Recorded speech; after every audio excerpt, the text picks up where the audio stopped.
Welcome to the deep dive. Today we're taking a closer look at hyperbaric oxygen therapy, specifically how it might be used to treat avascular necrosis. hmm And we're focusing particularly on when this affects the femoral head. That's the ball part of the ball and socket joint in your hip. Right, the top of the thigh bone. Exactly. We know you want to get the important info quickly and thoroughly.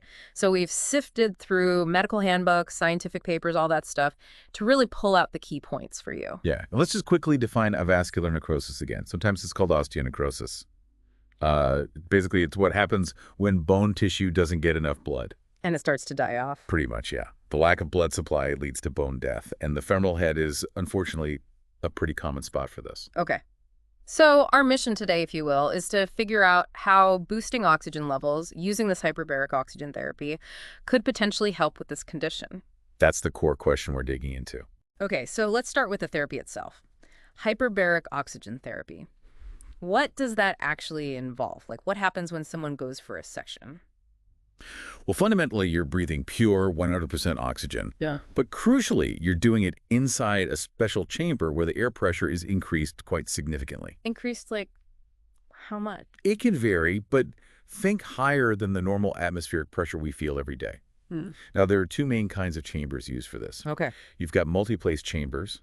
These are larger, like actual rooms, big enough to hold several patients at once, plus medical staff and equipment. Ah, so they can provide hands-on care right there inside. Exactly. These rooms are usually pressurized with compressed air, sometimes up to, say, 6 times normal atmospheric pressure. Wow, okay. But, and this is important, the patients inside aren't breathing that compressed air directly. They breathe pure oxygen, or maybe an enriched oxygen mix, through a mask or a hood. And the level of oxygen they breathe is carefully controlled, typically. It doesn't exceed the equivalent of breathing pure oxygen at 3 times normal atmospheric pressure. Because, well, too much oxygen under high pressure can actually be harmful. The oxygen toxicity, right. Precisely. These multiplace chambers also have these special airlocks, like on a submarine, Mm-hmm. so things can be passed in and out without losing the pressure inside. They're great for complex cases, but yeah, they are expensive to operate, and the staff need decompression time afterwards, a bit like divers. Right, that pressure difference is serious business. You mentioned Boyle's law earlier, that physics principle. How does that play into it? Ah, yes. Boyle's law tells us that if you increase the pressure on a gas, its volume decreases, assuming temperature stays the same. In this context, it relates more broadly to how gases behave under pressure. Okay. But the really key physiological effect we're after with the increased pressure and pure oxygen is forcing much more oxygen to dissolve directly into the blood plasma. The liquid part of the blood, not just what the red blood cells carry. Exactly. Normally, red blood cells do almost all the oxygen carrying.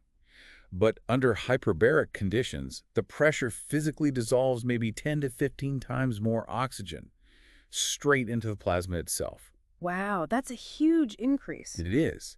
And this super-oxygenated plasma can then travel to tissues where blood flow might be poor, where maybe the red blood cells aren't reaching effectively. It's a way to get oxygen to hypoxic tissue starved of oxygen. Okay, that makes sense. You mentioned potential downsides, though, like oxygen toxicity. Yes, that's always a consideration. And also, sometimes the high oxygen levels can cause blood vessels to constrict slightly, which might, in some cases, slightly reduce the heart's overall output. It's usually not significant, but it's monitored. Got it. So connecting this back to avascular necrosis, that condition is fundamentally about bone tissue not getting enough blood, right? Which means it's also starved of oxygen. Precisely. Avascular necrosis creates what we call local bone ischemia, lack of blood flow, and that directly leads to hypoxia, the low oxygen state in the bone tissue. And that lack of oxygen messes up the healing process. Absolutely. When tissues don't have enough oxygen, their natural repair mechanisms are impaired. We see this very clearly in other areas, like non-healing wounds or chronic bone infections, what's called osteomyelitis. Right. You mentioned osteomyelitis. Yeah, in those situations, low oxygen really hampers the body's immune cells. Mhm. Specifically, certain white blood cells called neutrophils, which fight bacteria, just don't work well without enough oxygen. Their ability to kill bacteria is reduced. Okay, so the bone in avascular necrosis is struggling because it's hypoxic, it can't heal well, and maybe it's even more vulnerable to infection because the immune cells aren't working properly there. That's a really good way to put it. The compromised tissue is certainly more vulnerable.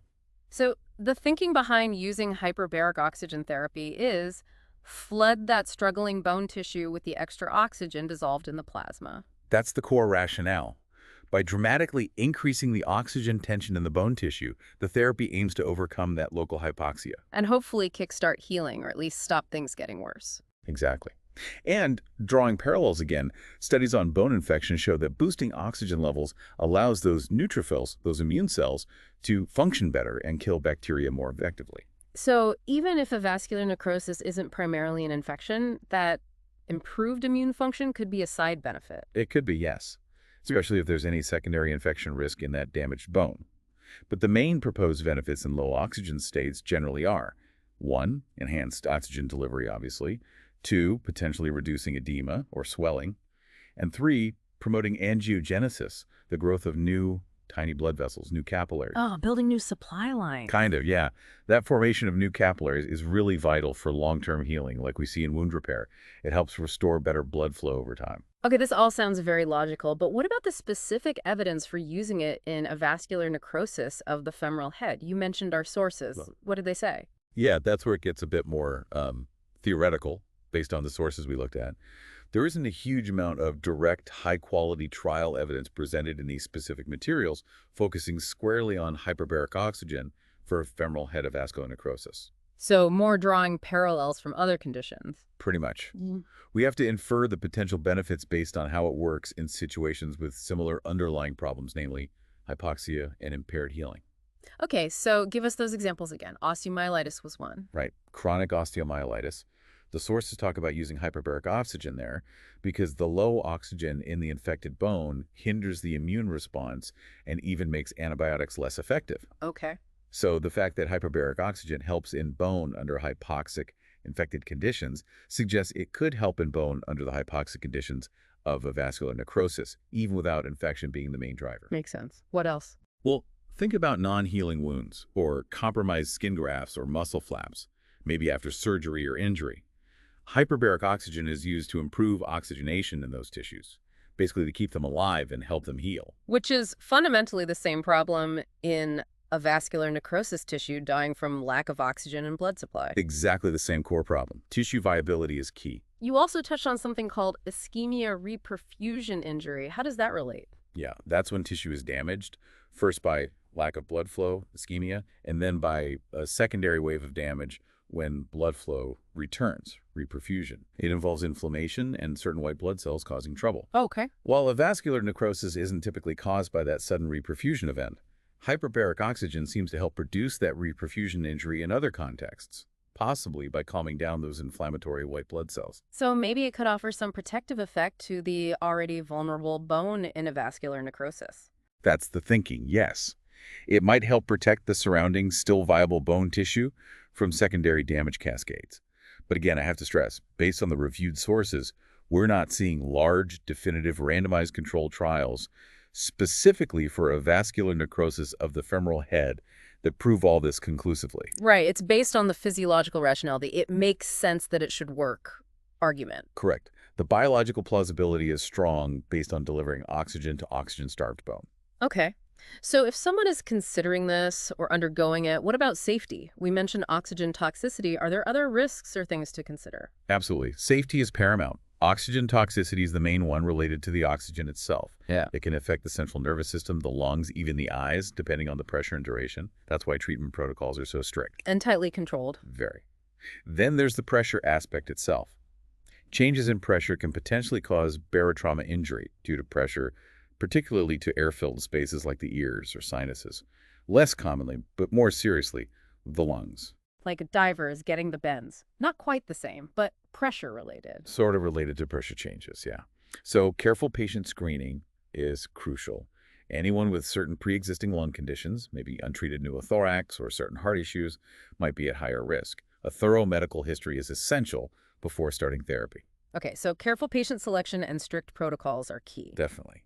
And constant monitoring during the treatment. All right, let's try and wrap this up then. If we were to summarize the key takeaways about hyperbaric oxygen therapy for a vascular necrosis of the femoral head, based on a deep dive today, what would they be? I'd say the main point is that hyperbaric oxygen therapy fundamentally increases oxygen delivery to all tissues. Hmm. And since a vascular necrosis involves bone tissue dying due to lack of oxygen, providing extra oxygen makes theoretical sense. It could help. Right, the logic holds up. Yeah.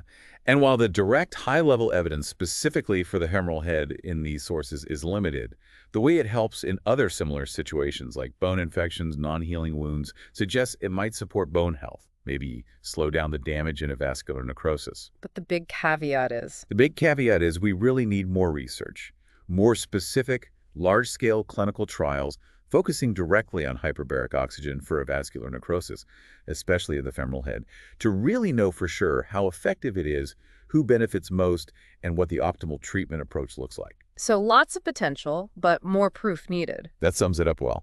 Okay, so here's the final thought for you, our listener, to ponder. Treating a vascular necrosis is genuinely challenging, right? There aren't always easy answers. No, it can be very difficult. So considering that hyperbaric oxygen therapy directly targets that core problem, the lack of oxygen in the bone, how might we better investigate and potentially weave this therapy into a more complete strategy for managing the condition? How can we harness that potential for improving bone health? Yeah, could targeted oxygen delivery become a more standard part of the toolkit? It's definitely worth exploring further. Absolutely. Something to think about. Thanks for joining us for this deep dive.